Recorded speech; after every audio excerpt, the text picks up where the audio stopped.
रमेश ठाकुर जी हमारे बीच में। रमेश जी, हर दिन कोई ना कोई नया फैक्ट आ रहा है। चंपत राय पहली बार बोले और उन्होंने अब एसआईटी को चिट्ठी लिखी है और कहा कि बैंक ने कुछ लड़के रखे, वो लड़कों का सिलेक्शन गलत था, हेर फेर के आरोपों पर उन्होंने कई बातें रखी। हालांकि वो कह रहे खुल के तब बोलेंगे जब एक बार एसआईटी की लास्ट रिपोर्ट आ जाए, फाइनल रिपोर्ट आ जाए।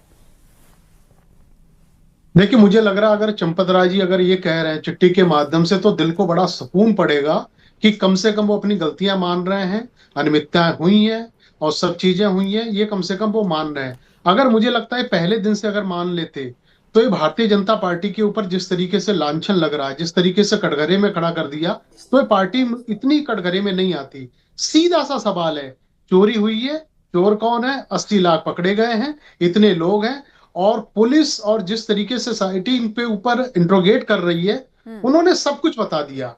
और इसमें मुझे लगता है कि आरएसएस जिस तरीके से भूमिका निभाई है पूरे मामले को लेके, ये भी काबिल तारीफ है। चुप है, शांत है। उनके दिल से अगर किसी भी बड़े आरएसएस के नेता से अगर पूछो, तो उनका दिल बहुत दुख रहा है।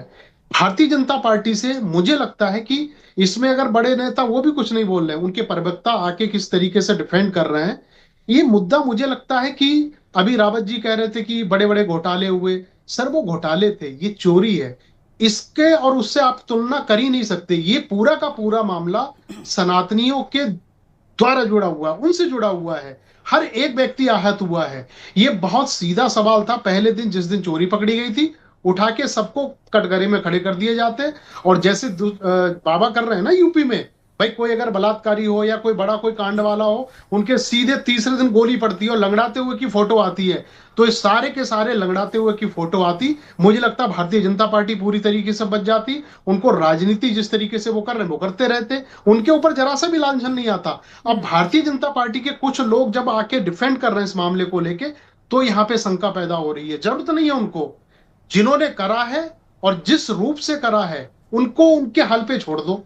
मामला खत्म। पुलिस देख रही है, एसआईटी देख रही है। लेकिन मुझे लगता है बाबा जी ने जिस तरीके से सोसाइटी बनवाई और ये सारा काम करवाया, मुझे लगता है उनको भी शाबाशी देनी चाहिए कि इतने बड़े मामले में ना उन्होंने कुछ भी सोचा, उठा के सीधे उन्होंने एसआईटी बनवाई। चोरों के ऊपर उन्होंने एक जिंदा सांप डाल दिया कि जो चोरी करेगा उसके ऊपर सीधे फन मार देगा। रमेश, बिल्कुल आस्था जी, रमेश जी बिल्कुल कह रहे हैं।